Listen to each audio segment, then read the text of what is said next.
دنیا کے حصول کے لیے بیویوں کو نہ استعمال کریں. جنہوں نے عورتوں کو استعمال کیا ان کا انجام اچھا نہیں ہوا. اور دوسرا یہ کہ خواتین کو اسلامی تعلیم دینا شرعاً ممنوع نہیں ہے. حجاب اور پردے کا لحاظ ضروری ہے. دین کی سرحدیں محفوظ رکھنی پڑے گی.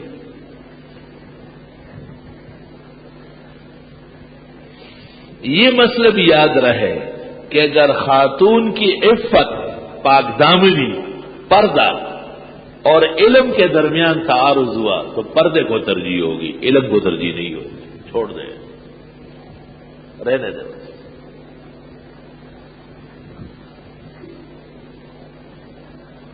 یا ایھا النبی قل لازواجک وبناتک ونساء المؤمنین،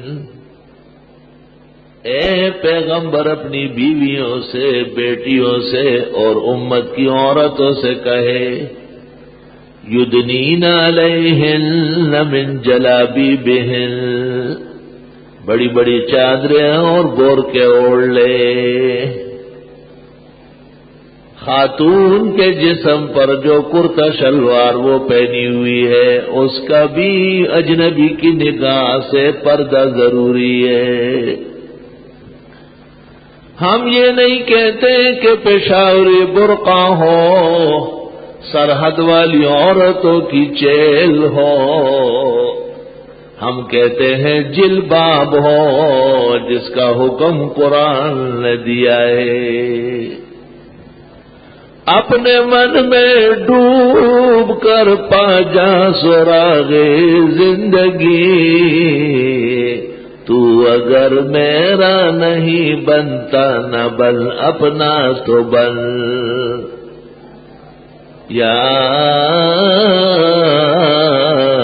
ایھا النبی قل لازواجک، اے پیغمبر اپنی بیویوں سے کہے جو امت کی مائیں ہے. معلوم ہوا کہ مائیں بھی پردہ کرے گی، وہ بھی پابندے. وبناتک، اور اپنی بیٹیوں سے کہے حضرت زینب، رقیہ، ام کلثوم اور فاطمہ، جن جیسی بیٹیاں آسمان و زمین نے دیکھی نہیں، ان کو بھی کہے. معلوم ہوا بڑے بڑے گھر اور خاندان زیادہ پابند ہے کہ وہ پردے کا اہتمام کرے. یدنی ونساء المؤمنین، اور مسلمان عورتوں سے کہے، پورے عالم کی عورتوں سے، درس تفسیر میں شرکت کرنے والیوں سے، اور جہاں جہاں مسلمان عورتیں ہیں انہیں خدا کا یہ پیغام پہنچا دے. یدنین علیہن من جلابیبہن، ڈال دے اپنے اوپر بڑی بڑی چادریں، برقعے، حجاب، پردے والی چادریں. علماء لکھتے ہیں جلباب اس چادر کو کہتے ہیں جو جب تک اٹھائے نہیں وہ اٹھے نہیں. یہ نہیں کہ خاتون موٹر سائیکل پر اور اس کا برقع سامنے والی دیوار پر. بالکل. چمکینتی حمیدہ جو انگلش سے تھی بیگانہ، اب شمع انجمن ہے کبھی تھی چراغ خانہ. انگریزی لباس نے اور انگریزی تعلیم نے یہ جرت اور بے باکی پیدا کی جو سب سے بڑی تباہی ہے. بعض لوگ سمجھتے ہیں کہ شاید پردہ مولویوں کا ایجاد ہے. بعض لوگ یہ خیال کرتے ہیں کہ بس یہ چند گھرانے ہیں سرحد اور بلوچستان سے آئے ہوئے، اور بس یہ لوگ عورتوں کو تنگ کرتے کہ یہ آپ حجاب اوڑھ لیں اور آپ پردہ کریں. ان کو شرم کرنا چاہیے. یہ قرآن محمد الرسول اللہ پر نازل ہوا ہے. یہ سوات گنیر باجوڑ کوہستان میں نہیں نازل ہوا ہے.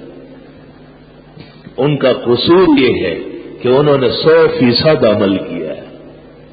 ان کا قصور یہ ہے کہ انہوں نے خدا کے قانون کو قانون الہی سمجھ کر اس کے سامنے سر جھکایا ہے. اور آپ نے انگریز کے جانے کے بعد بھی انہی کے بن کر کے انہی کے ہو کر کے ان کی نمائندگی شروع کی ہے. وہ دین جو بڑی شان سے نکلا تھا عرب سے، پردیس میں پہنچ کر وہ غریب الغربا. بیبیوں پردے میں پختہ رہو، دنیا کی رنگ رلیوں میں دھوکہ کھا کر کے اپنی عاقبت مت برباد کرو. اٹھا کر پھینک دو باہر گلی میں، نئی تہذیب کے انڈے ہیں گندے. یہ کیا ہے؟ عورت گھوم رہی ہے، گولو پہلوان کی بہن آ جاتی ہے. کہاں ہے مولانا صاحب؟ کیا کرنا ہے؟ قرآن خوانی کرنی ہے. قرآن خوانی ضروری ہے، قرآن پر ایمان لانا ضروری نہیں. خاتون تو گاڑی میں بیٹھے رہے گی اور اس کا قاصد اندر آ جائے گا، چٹ آ جائے گا، پرچی آ جائے گی، ہم اس پر عمل کریں گے جو ہمارے لائق ہوگی. اور جب ان کو ہم کہتے ہیں اس گیٹ سے نہیں جا سکتی ہے، کہ یہ کون سی بات ہوئی؟ یہی بات ہوئی جو قرآن کہہ رہا ہے، تیرے جی چاہے نہ چاہے. آپ کے لیے علیحدہ گیٹ ہے، علیحدہ خواتین کا حصہ ہے، اور اس گیٹ پر صبح 8 ساڑھے 7 بجے سے لے کر درس ختم ہونے کے آدھے گھنٹے بعد تک جامعہ کے طلباء اور درس میں شرکت کرنے والے حضرات نہ جائے. میدان والے گیٹ یہ خواتین کے لیے مختص ہے، آتی نہیں ہے. قریب میں مدرسہ ہے، پردے کا تقاضا ہے. اور تیرا وہاں کیا کام ہے طالبہ؟ تو پارک میں کاہے کو بار بار منہ دکھانے جاتا ہے؟ آرام سے اندر بیٹھو، اپنے آموختے یاد کر لو. بیبیاں وہاں سے آ رہی ہے، جا رہی ہے. لیکن بیبیوں، یہ گورے گورے ہاتھ، یہ چمکیلے چہرے اور یہ خوبصورت جسم و جسمانیت، اس کو اجنبیوں کو دکھا کر جہنمی نہ بنو. اس سے آگ کے شعلے بھڑکنے والے ہیں اور کوئی چھڑا نہیں سکے گا، کوئی بچانے والا نہیں. مخبر صادق محمد الرسول اللہ صلی اللہ علیہ وسلم نے صاف کہا ہے، ایما امرأت، جون سی خاتون بھی عطر خوشبو کپڑے پہنے اور پھر مردوں کی مجلس سے گزرے، ابو داؤد، فہی کذا و کذا، اے زانیہ زانیہ زانیہ. خاتون جب گھر سے نکلے، اگر خوشبو پہلے کی لگی ہوئی ہے تو اس کو مٹا لے، کوئی گرم چیز اس پہ جگہ جگہ لگائے تاکہ وہ خوشبو ختم ہو جائے. ترمذی شریف میں ہے، مرد وہ خوشبو لگائے جس کا رنگ نہ ہو، بو ہو، اور عورت وہ خوشبو لگائے جس کا رنگ ہو، بو نہ ہو. اور یہ تو جب گزر جاتی ہے کسی راستے سے، ایسا لگتا ہے کہ اسے مشک و عنبر پھیلا دیا گیا ہے. چوب گلشن بوئیں آزلفے پریشان بگذرت، گل شوت شرمند بلبل از گلستان بگذرت. یہ ٹھیک نہیں ہے، یہ غلط ہے، اس سے توبہ کرو. چونکہ خواتین بھی درس کا حصہ ہے، بڑی تعداد میں ہماری بہنیں اور بیٹیاں محترمات آتی ہے، ان کے لیے بھی ہدایات بہت ضروری ہے. اور پردے کا تعلق صرف مسجد سے نہیں، مدرسے سے نہیں، پردے کا تعلق آپ کی حیات سے ہے، آپ کی زندگی سے.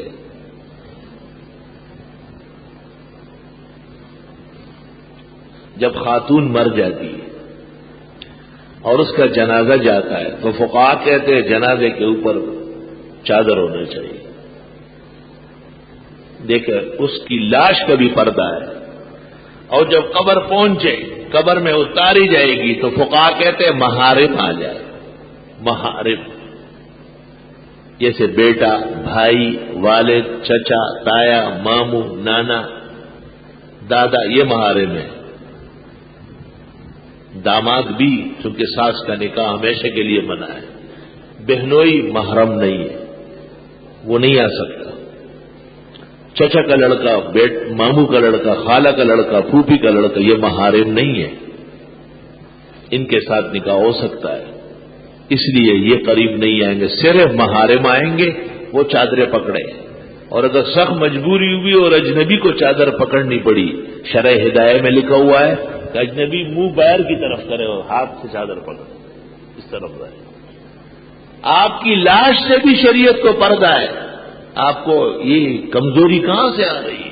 ذرا دیکھ تو لے، مری ہوئی عورت، اس کا جسد قبر میں اتارا جا رہا ہے، اس سے کیا خوف خطرہ ہے؟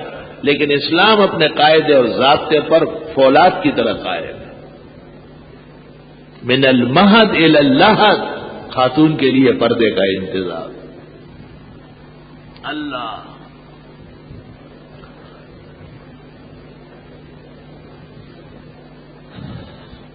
اب بھی جن لوگوں کو اللہ نے ایمان کی توفیق دی، اعمال کا جوش نصیب فرمایا ہے اور ان میں غیرت ہے، انہوں نے اس فتنے کے دور میں شہر کے ماحول میں بھی محکم قسم کا پردہ کیا ہے اور کر رہے ہیں۔ میں سمجھتا ہوں اس موضوع پر بعض ضروریات میں نے بیان کر لی ہے جو ہمارے مبادئ العلوم کا حصہ ہے۔ اب ایک مسئلہ رہتا ہے کہ خاتون گاڑی چلائے گی یا نہیں۔ گاڑی تو اصل میں وہی چلا رہی ہے، کوئی اور تو گاڑی چلا ہی نہیں سکتا، لیکن سوال یہ ہے کہ اس کے حجاب، نقاب، پردے اور عفت کے ساتھ ڈرائیونگ یہ مناسبت رکھتی ہے۔ اس کے مقابلے میں ایک مسئلہ اور ہے،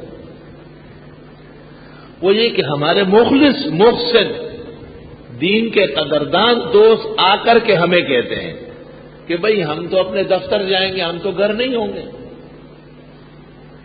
ہماری گھر والی کس کے ساتھ درس میں آ جائے، یا کسی اور ضرورت کے لیے کسی تعزیت میں، میت میں، تو ڈرائیور ہوگا، ڈرائیور بھی اجنبی آدمی ہوتا ہے۔ کبھی کبھی تو ہم ان کو کہتے ہیں کہ بوڑھا ڈرائیور رکھے، لیکن بوڑھا بھی خطرناک ہوتا ہے وہ تو بہت تجربہ کار ہوتا ہے، کیونکہ وہ تو زمانے کو پار کر چکا ہوتا ہے۔ وہ جوان غریب تو کوئی ڈرتا ورتا ہے، بوڑھا تو کہتے ہیں مجھے تو کوئی کچھ کہے گا ہی نہیں۔ ایسا اس کو کہتے ہیں فتنہ، واتقوا فتنہ لا تصیبن الذین ظلموا منکم خاصہ۔ فتنہ اس کو کہتے ہیں کہ نہ چھوڑ سکتے ہو نہ لے سکتے، اس کو فتنہ کہتے ہیں۔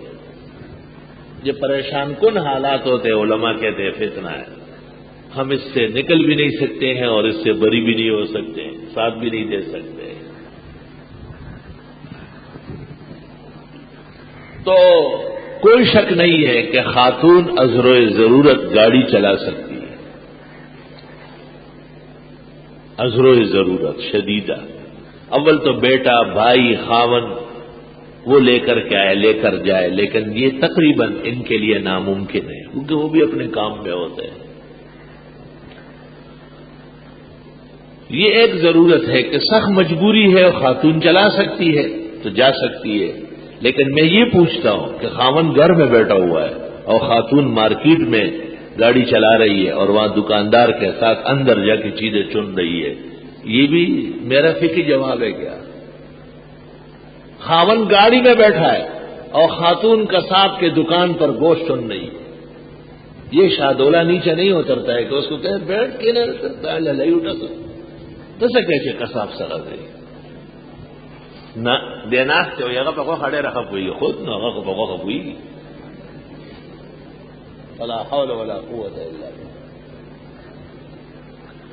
مسئلہ تو صرف اتنا ہے کہ شدید مجبوری اور عذر کی وجہ سے جب عزت کو خطرہ ہو، نقصان عظیم ہو رہا ہو، تو خاتون اپنی گاڑی پردے میں حجاب کے ساتھ چلا سکتی، جواز ہے، ترک اولا ہے۔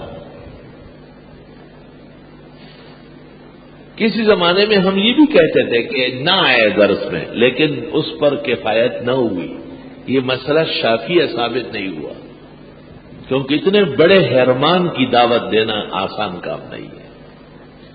تو جیسے ابن عابدین نے فتاوی شام میں لکھا ہے کہ خاتون دیگر خواتین کے ساتھ جائے، پھر اکیلی نہ جائے، 2-3 عورتیں اور بھی ساتھ ہیں۔ اور جس دن خاون، والد، بھائی، بیٹا کوئی محرم ساتھ ہو تو اس سے کہے آپ گاڑی چلائے، مجھے چھوڑا ہے۔ یہ خود اپنی تجربہ کاری نہ دکھائے کہ نہیں آپ بیٹھے رہے، بس میں ہو آتی ہوں، یہ جائز نہیں ہے۔ اور حقیقت یہ ہے کہ تنہائی میں ڈرائیوروں کے ساتھ خواتین کو چھوڑ دینا اور جانے و آنے دینا بظاہر مشکل ہے۔ اللہ تعالیٰ تمام عورتوں کی، مسلمان بہنوں کی، بیٹیوں کی، ماؤں کی عزت، حجاب، پردہ، ناموس ہمیشہ محفوظ فرمائے۔ اللہ، یہ اسلام جو قیامت تک کے لیے آیا ہے، اس اسلام کے مسائل کو مسلمانوں نے ہی آگے بڑھانے ہیں، اور ڈرنا نہیں، گھبرانا نہیں۔ اگر ایک طرف دین کا تقاضا ہو، دوسری طرف ہمارا کوئی نقصان ہو تو نقصان پر رضامند ہو جائے، لیکن دین کو نہیں جانے دیں۔ اللہ اکبر۔ قرآن مجید جو اتنے مراحل سے نکلا ہے، اس شان سے جمع ہوا ہے، ہر ادا اول سے اخیر تک محفوظ فرما دیا گیا ہے۔ یہ اس لیے کہ یہ اسلام کی بنیاد ہے، اور جب تک دنیا میں قرآن رہے گا، خواتین کے حجاب کا مسئلہ بھی دیگر فرائض کی طرح ہوگا۔ یہ بات یاد رہے کہ خاتون کا حجاب اور پردہ یہ فرض ہے، یہ نفس احتیاط یا استحباب یا کوئی عام بات نہیں ہے، بلکہ فرض کے درجے میں ہے، کیونکہ اللہ کا حکم ہے اور اس کے خلاف کبھی بھی نہیں ہوا ہے۔ اللہ، ایسے مواقع بھی ہم دیکھتے ہیں، خواتین حج اور عمرے پر سفر کرتی ہے تو ان کے ساتھ محرم کا ہونا ضروری ہے۔ تو خاتون جب کہیں اور جاتی ہو، فقہا کہتے بیچ میں رات آتی ہو، تو بھی محرم ساتھ ہونا چاہیے۔ اس زمانے میں مفتیوں کو فتویٰ دینا چاہیے کہ خاتون اگر صدر جاتی ہو، ایمپریس مارکیٹ اور کسی اسٹیشن ایئرپورٹ تک اور واپس آنے کے لیے اس کو آنے جانے میں مرد اپنا محرم کی ضرورت ہے، یاد رکھ، میں نے خود دیکھا۔ یہ نہ سمجھ لے آپ کہ جی 2 گھنٹے کی فلائٹ ہے پشاور تک، بس ادھر بٹھا لوں گا وہاں اتر جائے گی، یہ ٹھیک بات نہیں ہے۔ اس درمیان میں کام ہو جائے گا سارا، اور میں نے رائے تو بے عینیہ اپنی آنکھوں سے میں نے دیکھا۔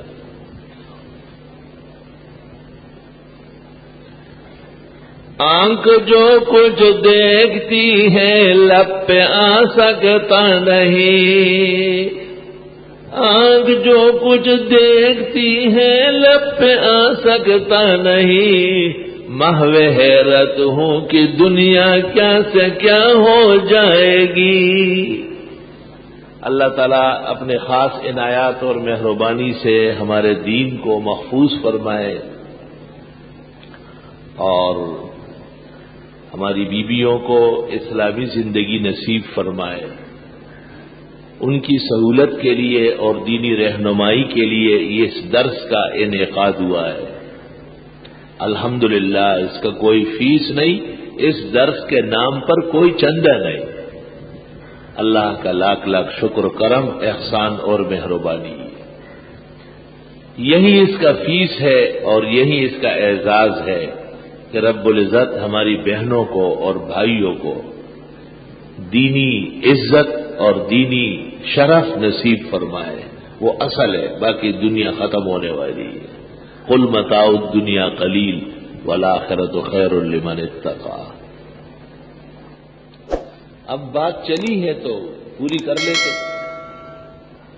خواتین ٹیلی ویژن دیکھ سکتی ہے، ٹیلی ویژن پر اجنبی لوگ آتے ہیں اور ہر طرح کے ہوتے ہیں، ہر طرح لباس میں ہوتے ہیں۔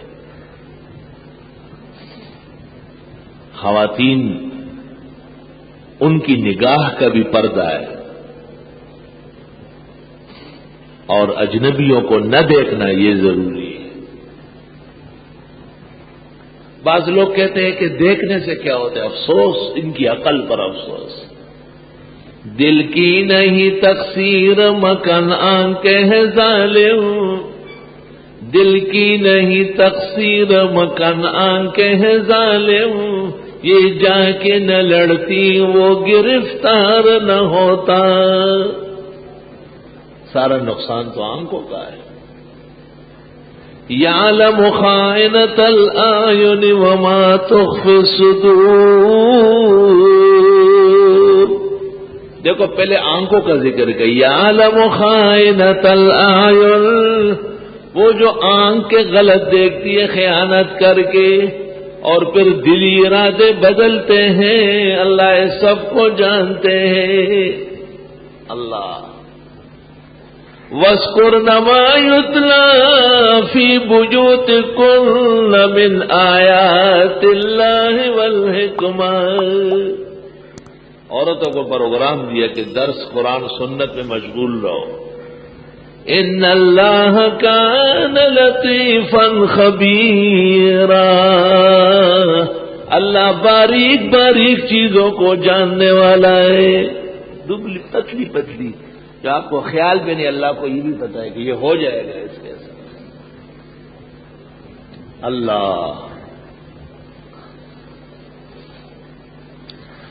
حدیث شریف تو اس طرح آئی ہے کہ حضرت تشریف فرماتے، مشکات ثانی کتاب النکاح میں روایت موجود ہے، اور حضرت حفصہ اور ام حبیبہ ساتھ تھی۔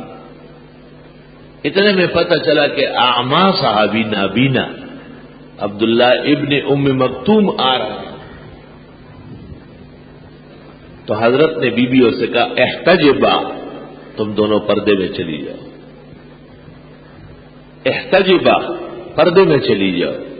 تو انہوں نے کہا اعمیٰ لا یبصرنا، وہ تو نابینے ہیں، دیکھتے نہیں۔ آپ نے فرمایا افعامیاوان انتما یا عدوات انفسکن، تم تو اندھی نہیں ہو، جان کی دشمن ہو، تم تو دیکھ رہے ہو۔ اس حدیث سے اور سینکڑوں دلالات دین سے پتہ چلتا ہے کہ خواتین اجنبیوں کو نہ دیکھا کریں، ان سے پرہیز کریں۔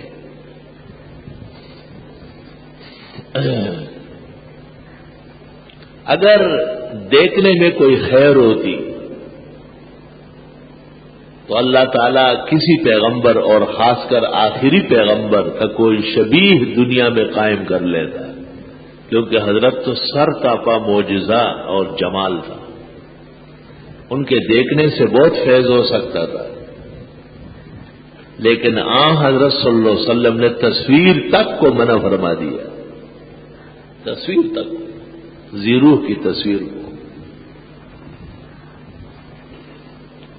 اس لیے ہماری بہنیں، بیٹیاں اور مائیں اور دیگر محترمات اسلام، ان سے گزارش ہے کہ وہ اپنی نگاہ، شرمگاہ، عزت، ناموس سب کچھ محفوظ رکھنے کے لیے اجانب کو دیکھنا بھی بند کر دے اور قرآن کے درس پر پورا ایمان لائے، ان سے پوری طرح استفادہ فرمائے، دونوں جہانوں کی بلائی اور سرخ روئی انشاءاللہ نصیب ہوگی۔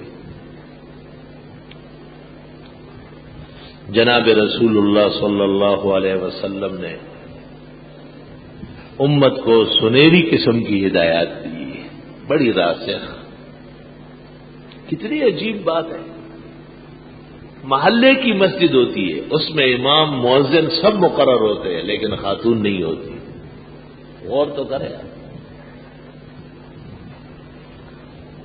بعض خواتین ہم سے پوچھتی ہے کہ ہم حرم شریف میں کیا کریں، تو کعبہ شریف کے اندر تو خواتین کی جگہ متعین ہے، علیحدہ گیٹ، علیحدہ مقام، وہاں مرد نہیں آ جا سکتا، صرف طواف کی مجبوری ہے کہ وہ مشترک ہوتی ہے۔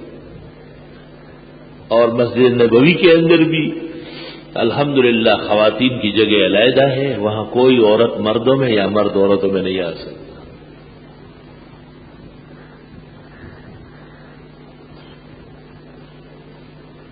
لیکن خاتون حرم شریف میں جا کے نماز پڑھے اور مسجد نبوی میں جا کے نماز پڑھے یا ہوٹل میں کمرے میں پڑھے، یہ ایک مسئلہ ہے۔ بعض مسائل میں علماء جرأت نہیں کرتے، جرأت کی ضرورت ہے۔ حضرت صلی اللہ علیہ وسلم کی یہ حدیث سنن میں موجود ہے کہ آپ نے فرمایا صلاتہن فی بیوتہن خیر لہن، عورتوں کی نماز ان کے گھروں میں ان کے لیے بہتر ہے۔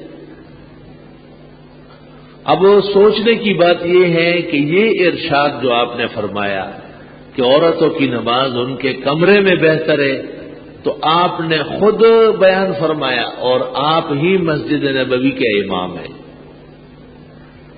اور صفوں میں ابوبکر، عمر، عثمان و علی جیسے ایماندار باصفا ہر اعتبار سے شر فساد سے محفوظ نظر آتے ہیں۔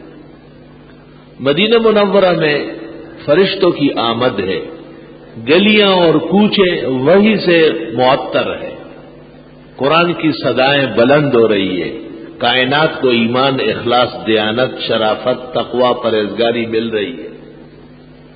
مسجد نبوی جہاں ایک نماز 50,000 کے برابر ہے، اور مسجد الحرام جہاں ایک نماز 1,00,000 کے برابر ہے، اور آپ فرماتے ہیں خواتین کی نماز میرے پیچھے آ کر کے مسجد نبوی یا مسجد حرام کے اندر جہاں 50,000 اور 1,00,000 ہے، اس سے بڑھ کر ثواب ان کو ملے گا جب وہ گھروں کے اندر جا کے نماز پڑھے گی۔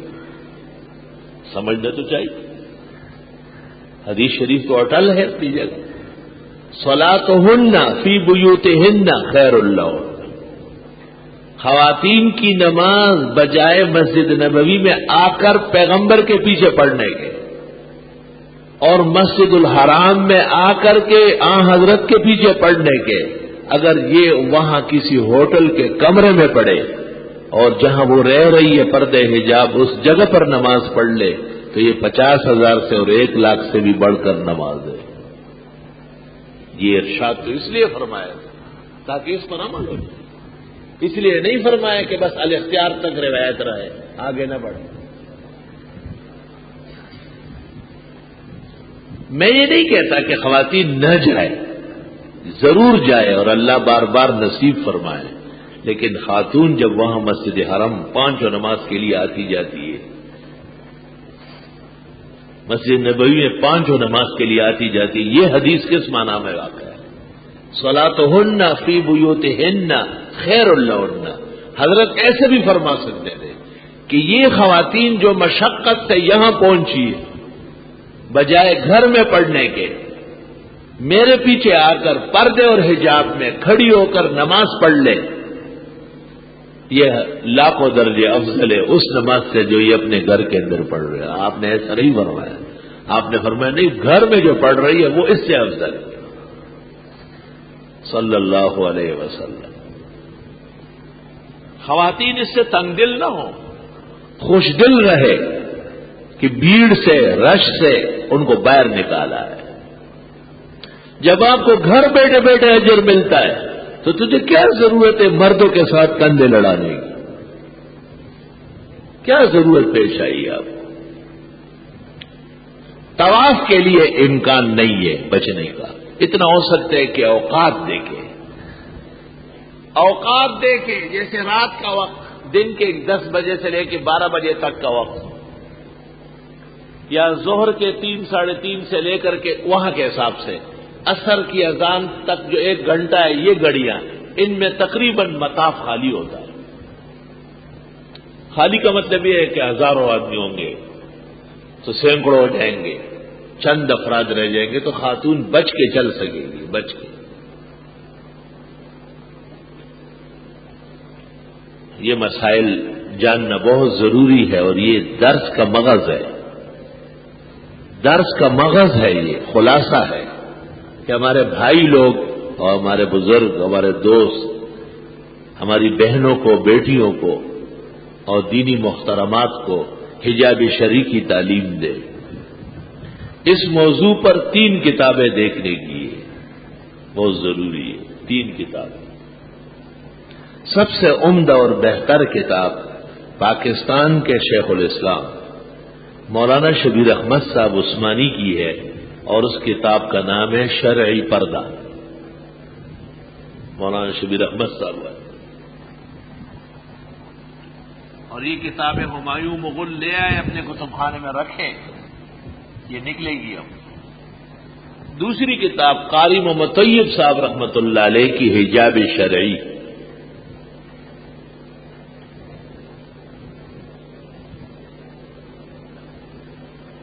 تیسری کتاب قاری محمد طیب صاحب رحمۃ اللہ علیہ کی، اس کا نام ہے التشبہ فی الاسلام. التشبہ فی الاسلام.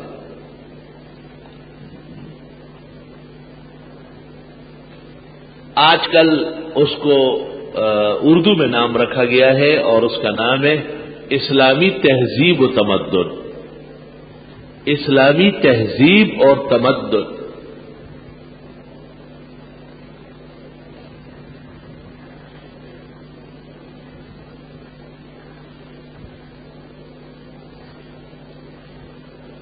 مودودی صاحب نے بھی ایک کتاب لکھی، اس کا نام ہے پردہ،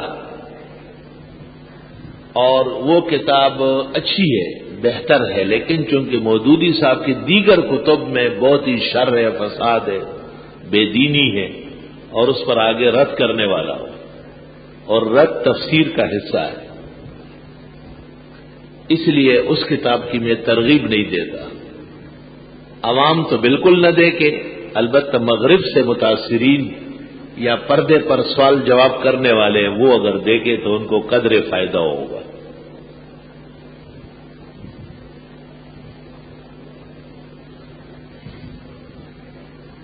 بعض لوگ سمجھتے ہیں کہ خاتون کے چہرے کا پردہ نہیں، یہ بالکل غلط کہتے ہیں. بخاری شریف میں بار بار آیا ہے کہ چہرہ نہ دیکھنا اصل پردہ ہے. چہرہ دیکھنا، چہرہ ہی دیکھ لیا اور کیا چاہیے، وہ چہرے ہی تو سب کچھ ہے. چہرہ برافروخت.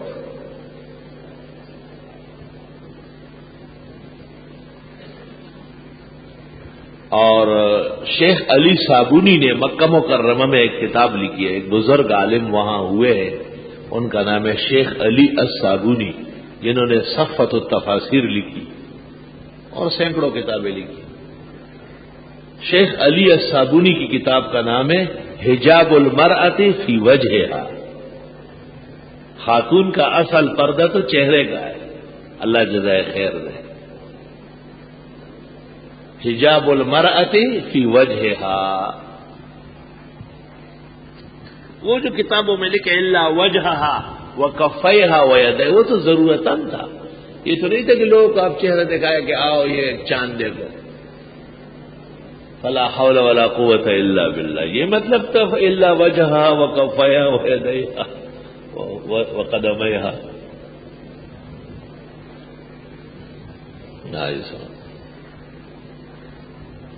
آج کل خواتین جو پردہ کرتی ہے تو چشمہ لگاتی ہے، آنکھیں نظر آتی ہے، ٹھیک ہے، اور کوشش کرتی ہے کہ جہاں تک ہو سکے ان کا چہرہ بھی محفوظ رہے.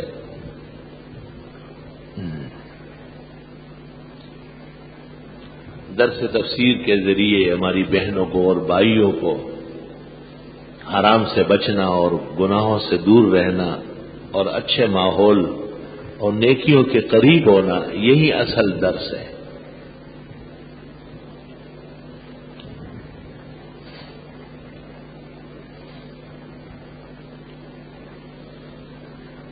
قرآن کریم جب عجم میں پہنچا تو عاجم نے اس کی حفاظت کے لیے بڑی کوشش کی.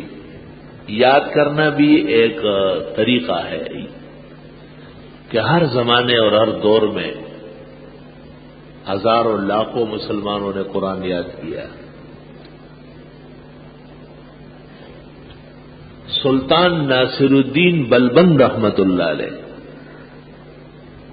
سلطان ناصر الدین بلبن رحمت اللہ علیہ کے گھر میں جو خواتین کام کرتی تھی ان کو بھی ترجیح حاصل تھی حفظ قرآن سے.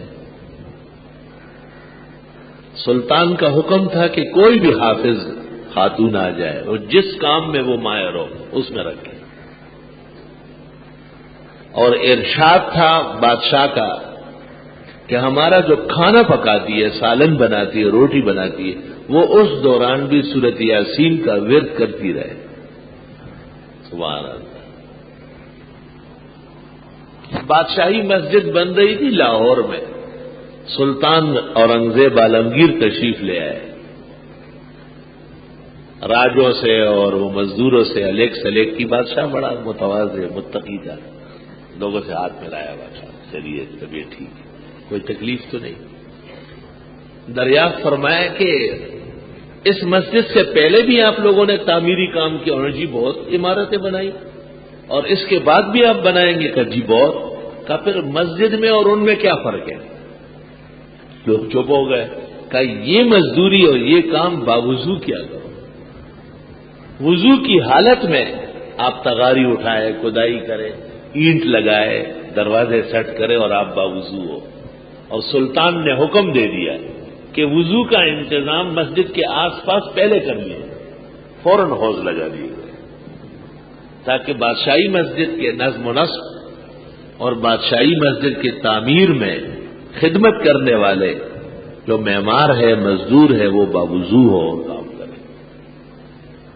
تو بی بی ابھی پاکی طہارت کے ساتھ پاک لباس میں، اور ہمارے بھائی تو الحمدللہ مسجد میں بیٹھتے ہیں طلباء، وہ کیسے بے وضو ہو سکتے؟ اللہ وہ دن نہ لائے، اللہ حفاظت فرمائے۔ قرآن مجید کے آداب اور فضائل، اللہ کا کلام ہے، اللہ تعالیٰ کی بڑی کتاب ہے، ہمیں اور آپ کو گھنٹوں مسجد میں بیٹھنے کی توفیق عطا فرمائی ہے، اور اس نعمت کا شکر کیا جائے۔ لئن شکرتم لازیدنکم، تو اللہ میں اور توفیق دے گا، اور اگر اس میں ناشکری کی گئی اور کمزوری دکھائی گئی تو اندیشہ ہے کہ اسباب محرومی کے پیدا ہو جائے۔ خواتین جن دنوں میں نماز نہیں پڑھتی ہے قدرت کی طرف سے، امر کتبہ اللہ علی بنات آدم، بخاری، یہ تو اللہ کا فیصلہ ہے کہ ان کے جسم و جسمانیت میں یہ عارضہ موجود ہے، ان دنوں میں بھی وہ تفسیر میں آ سکتی ہے، شرکت کرے گی، البتہ قرآن مجید کو ہاتھ نہ لگائے، سن سکتی ہے، سننے پر پابندی نہیں ہے، اور اپنی کاپیوں میں بھی آیات تو نہ لکھے، البتہ تراجم لکھے، اور حاصل اور تفسیر سب لکھ سکتی ہے ان ایام میں بھی، البتہ قرآن مجید کو ہاتھ نہ لگائے، اور احتیاط یہ ہے کہ آیات کی جگہ چھوڑ دے، بعد میں جب نماز پڑھنے لگے ان دنوں میں پھر آیات لے گی۔ بعض حضرات کا خیال یہ ہے کہ آیات کا بے لفظی ترجمہ بھی نہ لکھے کیونکہ وہ بھی قرآن ہے، لیکن نہیں، مختار قول یہ ہے کہ وہ لکھ سکتی ہے، جیسے سن سکتی ہے۔ ہاں احتیاط یہی ہے کہ وہ آیت بما ترجمے کے، جب آیت چھوڑ رہی ہے تو ترجمہ بھی چھوڑ دے، اور آگے تفسیر، بیان، مسائل، احکام سب ضبط کرے، انشاءاللہ تعالی اس سے آرام آئے۔